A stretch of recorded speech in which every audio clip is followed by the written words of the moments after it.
Morning all.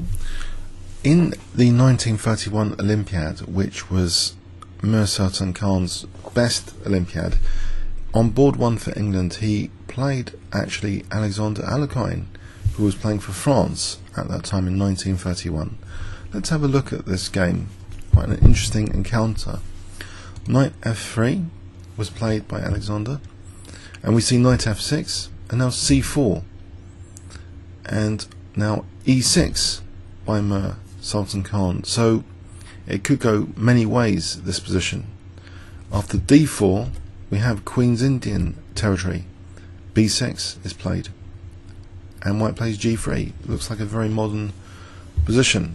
Bishop b7, bishop g2, and now a very solid d5, which doesn't mind any temporary pin or inconvenience here across the diagonal.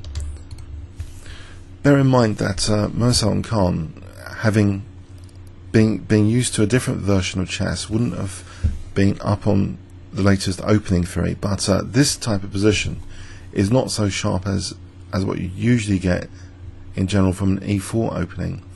So if he can survive the opening, then he should be able to show his middle game and end game strengths. Alexander plays quite a dangerous move now, knight e5, instead of the routine castling. So knight e5, moving a piece twice, introduces various ideas. One idea is queen a4 check. Very annoying move, potentially, just to try and maybe encourage c6, and this bishop would be passive. White would have a very comfortable position. Mir is very careful here not to routinely just move this bishop and try and castle. What he does is immediately challenge this knight on e5 with this move knight bd7. So how will white justify moving the piece twice in this opening? Well, he does play queen a4 here, nevertheless. Okay.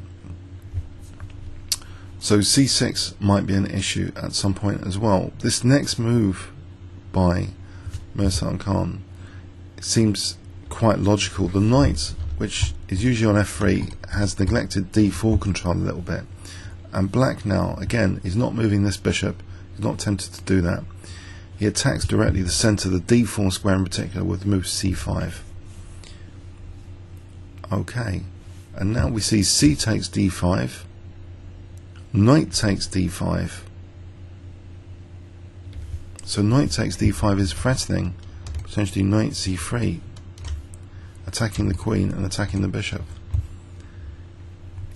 In this position, the move d takes c5 is played. So what is going on here exactly? What would happen if knight c3, for example? I think we should check that out in the second pass. It's one of the interesting forcing moves that black has available. Maybe in this particular position it's no big deal. Maybe white could just take, and after bishop takes g2, get another tempo, and this pawns are very dangerous. So maybe it's not actually technically possible here. Mir responds with bishop takes c5, and white simply castles, leaving this annoying pin now on d7. So how can black just safely castle in this position? This next move, designed to unpin a6, Mir will play b5 and threaten to win this piece now. But Alexander can force the king to be left in the center now. He plays queen takes d7 check. So are black's problems beginning or not so bad now after this queen exchange? After king takes d7 we see king in the center, but fundamentally black's structure looks solid, pawn structure looks solid, and it's symmetrical. If you look at the pawn structure of white, it looks like a symmetrical pawn structure. Black's pieces seem quite healthy. There's nothing immediately to exploit this pin, so it doesn't seem as though it's too bad fundamentally, black's position. We see knight d2, after rook hd8 we see knight b3, trying to get that dark square bishop, and Mir doesn't mind it potentially coming off, he just plays rook ac8. He factors in this rook infiltration perhaps to c2 will be useful if given the opportunity, or the c file generally. Knight takes c5, rook takes c5. Okay, can Alexander use the bishop pair, or is his advantage too small now, especially with the queens off? He plays the move e4, which sets that pawn up as a little target here, knight f6. He doesn't defend this pawn though, he just counterattacks the rook. And it's also attacking b6, of course. This next move, precise, rook b5. Counterattacking, defending. We see check and a pair of rooks coming off. Okay, now bishop d4. So Alexander is looking at this g7 pawn and maybe fragmenting pawn structure here. And okay. And also setting a little trap. If bishop takes e4, then bishop takes f6, wins a piece. It's check. So black has to play quite precisely here. Remember, plays knight takes e4. Not minding going into this pin, again not minding losing g7. After bishop takes g7, he comes out of the pin with knight d6, protects elegantly the bishop. Okay, a4. The rook goes to f5 now. Bishop returns to attack b6. Looks very logical then. If b5, surely white can use this a file. That's exactly what happens. b5 is played. But instead of AB, well, on AB then maybe just rook takes b5 in any case. So Alexander puts pressure on b5 with bishop f1. Now we see king d7. White takes the opportunity to open that a file. And now bishop e3, which means potentially the bishop could be useful on f4 here, and potentially a little bit of danger with rook infiltrations needs to be factored in. We see the move h5 being played, as if black is interested in trying to undermine white structure a little bit and get rid of this isolated pawn. f4 is played, and maybe one idea is that h4 could be answerable potentially with g4 in this position. With the bishop defending that f4, it's possible. Mir decides instead of h4 to play bishop e4, and with bishop e4 there's an interesting idea actually to try and get rid of white's bishop pair. Rook a2. Alexander doesn't see the benefit of rook a7 in this position, if there is any. King e8, king f2, rook d5, and now bishop d3 is on the cards. Try and get rid of this light square bishop. And the game ends peacefully here, actually, very shortly. Bishop from this position, bishop e2. The move bishop d3 is played, knowing that, well, the rook is protecting h5 here. Bishop e4, sorry, bishop f3, bishop e4, and we have a repetition, and they agree a draw peacefully. So with the black pieces, Mir in this particular game was able to draw, solving the technical issues that were presented from the opening. Not the most spectacular game. The reason I've mentioned this game is Alexander is one of the most feared players of the time, and it's interesting that Mir Sultan Khan was able to draw with Alexander Alekhine, being new to this version of chess really, and following on from his great successes from the year before, for example defeating Capablanca. He could also hold his own on this occasion anyway against Alexander Alekhine. On 3 other occasions he wasn't so fortunate, and perhaps we should look at some of those games as well, which show the impact of the type of position actually which a player can excel in of a particular style, that the opening position can benefit a certain style of play perhaps more than other types of positions. but this quiet Queen's Indian style position, quite closed, not too much going on tactically, not too much fierce tactical pressure, seems to have suited Mir Sultan Khan's style. We can do a brief, maybe a brief technical analysis, but it looks as though there wasn't too many fireworks behind the scenes.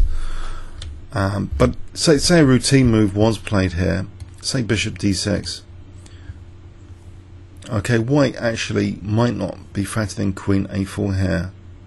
Maybe it's just comfortable for white to have this pin to prevent d takes c4 in this position. So maybe white can just castle. Let's move on from that position then. Knight bd7, and we see queen a4 here. And white getting a small advantage from an engine point of view, but releasing the tension here might not have apparently. Well, on this depth, bishop e3 is an interesting move as well, maybe to consider.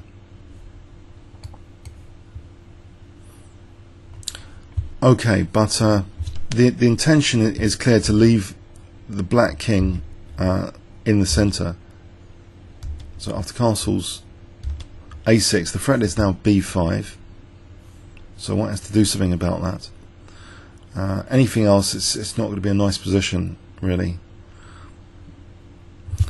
We mentioned knight c3 in passing. If knight c3, I think white can just ignore it. Knight takes, bishop takes. In fact, bishop g5 here is apparently the strongest because of d7 an issue. So this is not something to get into at all. Actually, this looks horrific. That would be a very, very bad idea. So knight c3 is not on the cards. So bishop takes c5, much better. a6, very good move. Okay, slight inconvenience, the king in the center. It looks as though this move, I think the engine prefers keeping the bishop here, keeping the dark square bishop, maybe bishop d6. But as far as easiness to play, I think rook c8's got something going for it. It's reducing the amount of material on the board, and didn't turn out too badly just to play this, allowing the dark square bishop to be exchanged off. Bishop e3, okay, rook b5, looks logical. Check, exchange of rooks. Bishop d4, very strong move it seems, given the situation. Bishop d4 here, and knight takes e4, good response. If black had tried, maybe this is inferior, e5. In this position actually it would be maybe a blunder because of a4. Actually that just wins a pawn because this b2 is protected. So that looks to be a major blunder. That would be blundering a pawn. So good that e5 wasn't played, and good that bishop e4 is not played because bishop f6. So knight takes e4, going into that pin voluntarily. Try and get the light square bishops exchanged off here. After a4, okay, we see the move rook f5. Fair enough.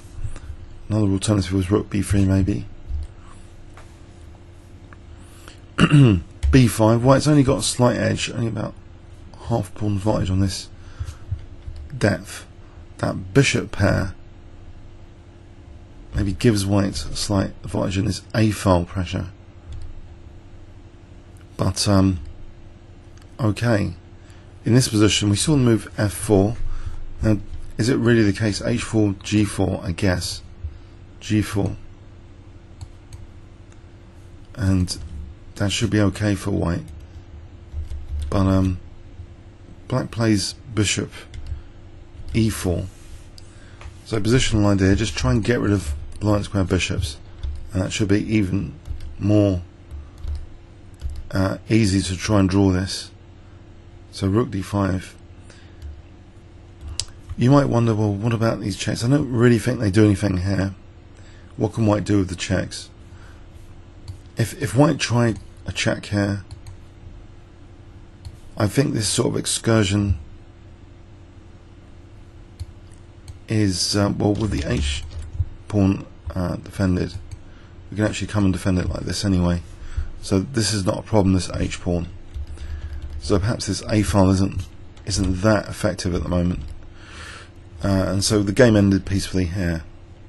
Okay, yeah, it was just from a historical perspective, not that this is a brilliant game or anything, that most people are aware of Sultan Khan's very famous game against Capablanca, and this is perhaps the more obscure game which isn't talked about at all, the game against Alexander Alekhine in the best Olympiad performance that Mir Sultan Khan had achieved. Comments or questions on YouTube. Thanks very much.